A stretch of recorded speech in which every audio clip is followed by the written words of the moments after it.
ನಮಸ್ಕಾರ. ಹೇಗಿದ್ದಾರೆ ಎಲ್ಲರೂ? ಶ್ರಾವಣ ಮಾಸದ್ದು ನಾಗರ ಪಂಚಮಿ ಹಬ್ಬ ಆಯ್ತಲ್ವಾ? ಇವಾಗ ಶುಕ್ರವಾರದ ವರಮಹಾಲಕ್ಷ್ಮಿ ಹಬ್ಬ.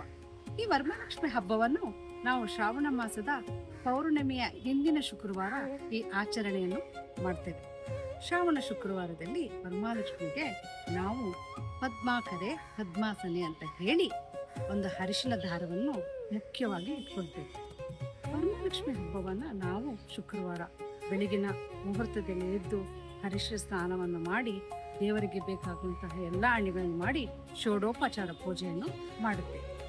ಅಂದೇ ದಿನ ಸಿಹಿ ತಿಂಡಿಗಳು, ಕಳಶವನ್ನು ಸ್ಥಾಪನೆ ಮಾಡಿ ಆ ಕಳಶದಲ್ಲಿ ಕೆಲವರು ಪದ್ಧತಿಯಂತೆ ಕೆಲವರು ಅಕ್ಕಿ ಹಾಕ್ತಾರೆ, ಕೆಲವರು ನೀರು ಹಾಕ್ತಾರೆ. ಅವರವರ ಪದ್ಧತಿ ತಕ್ಕಂತೆ ಕಳಶವನ್ನು ಸ್ಥಾಪನೆ ಮಾಡಿ ಷೋಡೋಪಚಾರ ಪೂಜೆ ಮಾಡ್ತಾರೆ. ಅಂದ್ರೆ ಇದು ಚಾರುಮತಿಗೆ ಪಾರ್ವತಿ ದೇವಿಯು ಕನಸಿನಲ್ಲಿ ಬಂದು ಹೇಳ್ತಾಳೆ, ಚಾರುಮತಿ ನೀನು ಶ್ರಾವಣ ಶುಕ್ರವಾರದಲ್ಲಿ ಮಹಾಲಕ್ಷ್ಮಿ ಪೂಜೆಯನ್ನು ಮಾಡು ಎಂದು.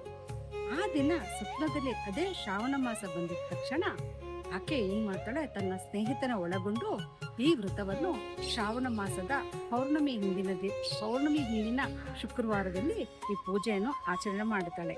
ಈ ಆಚರಣೆ ಮಾಡಲೇ ಅವಳು ಸೌಭಾಗ್ಯವತಿಯಾಗಿ ಐಶ್ವರ್ಯವಂತೆಯಾಗಿ ನೆಮ್ಮದಿಯಿಂದ ಜೀವನ ನಡೆಸ್ತಾಳೆ.